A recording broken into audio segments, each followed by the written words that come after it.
दोस्तों नमस्कार। आज हम बात कर रहे हैं कि बिहार में जो चुनाव विधानसभा का चल रहा है, इस चुनाव में कौन सी पार्टी लीड कर रही है, कौन सी पार्टी जीत रही है। और मोटे तौर पे देखा जाए तो इस बार की विधानसभा में त्रिशंकु लड़ाई है, 3 तरफ से लड़ाई है। एक तो एनडीए है, दूसरी तरफ महागठबंधन है, तीसरी तरफ जनसुराज प्रशांत किशोर की पार्टी है। अब इस बार की चुनाव में पहले क्या होता था, पहले 2 ही होते थे, एक तो एनडीए होता था, उधर महागठबंधन होता था। ये 2 गठबंधनों के बीच की लड़ाई होती थी और इसमें किसी एक की सरकार बनती थी। विगत 20 साल से नीतीश कुमार सत्ता में है, एनडीए सत्ता में है। इस बीच में नीतीश कुमार ने कितने बार पलटे हैं इधर से उधर, क्योंकि उनको पलटू राम भी कहते हैं। इधर से पलट के आरजेडी के साथ, महागठबंधन के साथ सरकार बना लिया, कभी बीजेपी के साथ सरकार बना लिया। ये सिलसिला करते करते 20 साल से सत्ता में वो बैठे हुए हैं और मजे ले रहे हैं। और इस बार त्रिशंकु टाइप का बन गया है। इसमें एक प्रशांत किशोर की पार्टी जनसुराज आ गई है, जो बिहार बदलने की बात कर रही है और लोगों को पलायन रोकने की तरफ के लिए बोल रही है, और बोल रहा है कि यहाँ पे सारे लोगों को रोजगार बिहार के अंदर ही मिलेगा। ये जनसुराज पार्टी का दावा है। तो इस बार जनता को ये दुविधा हो रही है कि हम किस पार्टी को चुनाव में वोट दें। और जैसा कि आप जानते हैं कि बिहार में धर्म और जाति के आधार पे वोटिंग पिछले काफ़ी समय से होता चला आ रहा है।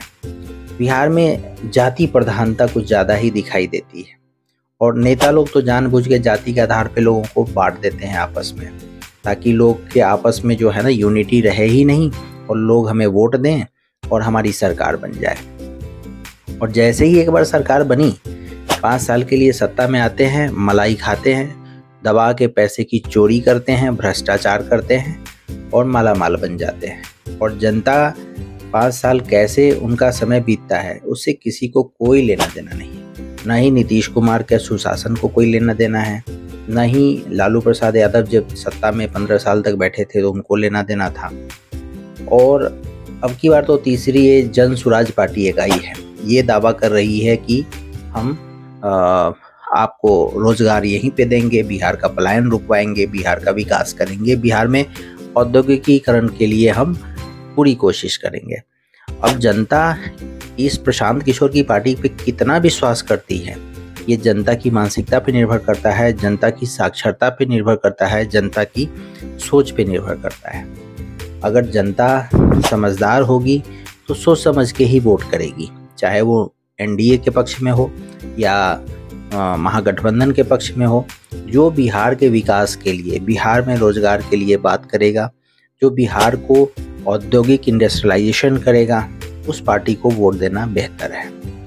पिछले 20 सालों से नीतीश कुमार ने सत्ता में रह के, शुरुआत का जो 5 साल था उन्होंने अच्छा काम किया, लेकिन उसके बाद तो उन्होंने सिर्फ राजनीति ही खेला है और राजनीति करके सिर्फ सत्ता में बने रहे।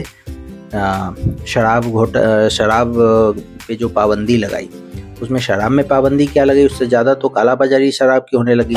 शराब की स्मगलिंग पूरे बिहार में होती है, होम डिलीवरी होता है।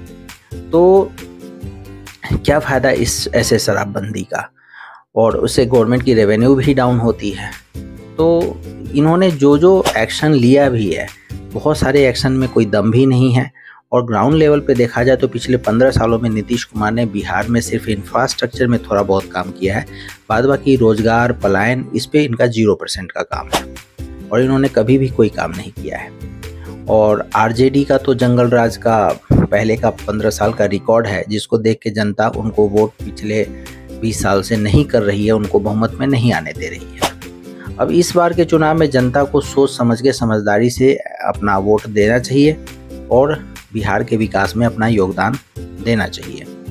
आपकी इसमें क्या राय है, कमेंट करके बताइएगा। चैनल पे पहली बार आए हैं, चैनल को फॉलो, सब्सक्राइब कीजिए।